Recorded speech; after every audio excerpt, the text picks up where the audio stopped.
প্রিয় দেশবাসী, প্রিয় ভাই ও বোনেরা, আজ আমি আপনাদের সামনে দাঁড়িয়েছি একটি গুরুত্বপূর্ণ বিষয়ে আলোচনা করতে। গুজব এবং ধর্মীয় অপব্যবহার।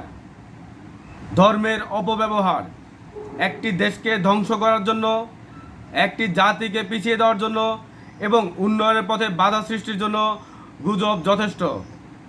গুজব এমন এক মরণাস্ত্র যা সত্যকে মিথ্যার সঙ্গে মিশিয়ে দেয় এবং মিথ্যাকে সত্যের মতো প্রচার করে মনকে কুলসিত করে।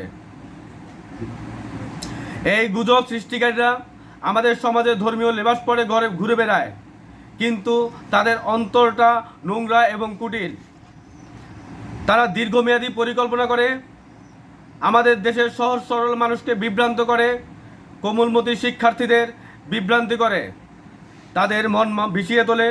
তারা ধর্মীয় অনুভূতি কাজে লাগিয়ে দেশকে অস্থিতিশীল করে তোলে, আমার দেশের জনগণকে বিপথে পরিচালিত করে। গুজব এমনই এক শক্তিশালী অস্ত্র যা ব্যবহার করে তারা বাংলাদেশের ঐতিহ্য, অগ্রগতি এবং শান্তি নষ্ট করে। ইতিহাস সাক্ষী, গুজবের বিষয়ে সতর্ক না থাকলে তার প্রভাব কতটা ভয়াবহ হতে পারে। একটি দেশের জন্য সচেতন নাগরিক যেমন আশীর্বাদ, দেশের মূল শক্তি, দেশের সৌন্দর্য, তেমনি অসচেতন নাগরিক একটি দেশের জন্য বোঝা এবং অন্ধকার। আসুন আমরা সবাই সচেতন হই। প্রিয় দেশবাসী, আমরা দেখেছি বিশ্বের অনেক মুসলিম দেশ গুজব এবং ধর্মীয় বিভ্রান্তির কারণে কিভাবে অশান্তি এবং ধ্বংস নিয়ে এসেছে।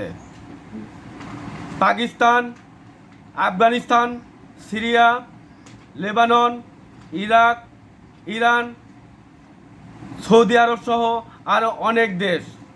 এদের কথা ভাবলেই মনে হয় কিভাবে তারা বিদেশি হস্তক্ষেপ, অভ্যন্তরীণ দ্বন্দ্ব এবং ধর্মীয় বিভ্রান্তির কারণে ধ্বংসের মুখে পড়েছে। আমাদের দেশেও এমন কিছু শক্তি আছে যারা আমাদের উন্নতি ও শান্তি ধ্বংস করতে চায়। আমাদের দেশের জনগণকে ঐক্যবদ্ধ থাকতে হবে, সজাগ থাকতে হবে। আমি আহ্বান জানাই ঐক্যবদ্ধ ও সজাগ থাকার জন্য।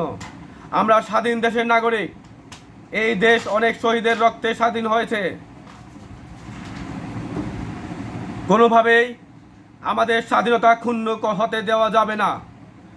এই অপশক্তির বিরুদ্ধে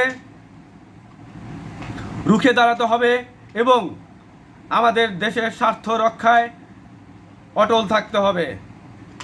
আমাদের দলের লক্ষ্য হলো দেশের প্রতিটি মানুষ যাতে এই দলের অংশ হতে পারে এবং একসঙ্গে আমরা একটি সমৃদ্ধ বাংলাদেশ গড়তে পারি।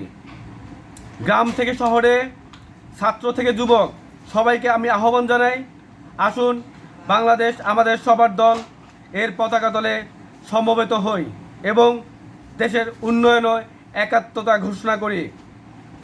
আসুন আমরা সবাই মিলে গুজব, ধর্মীয় বিভ্রান্তি এবং সৃষ্টিকারীদের বিরুদ্ধে যুদ্ধ ঘোষণা করি, তাদের রুখে দাঁড়াই এবং বাইরের অপশক্তির বিরুদ্ধে ঐক্যবদ্ধ হই। আমার এই বক্তব্য সকলের কাছে পৌঁছে দিন এবং আমাদের দলকে আরও শক্তিশালী করুন।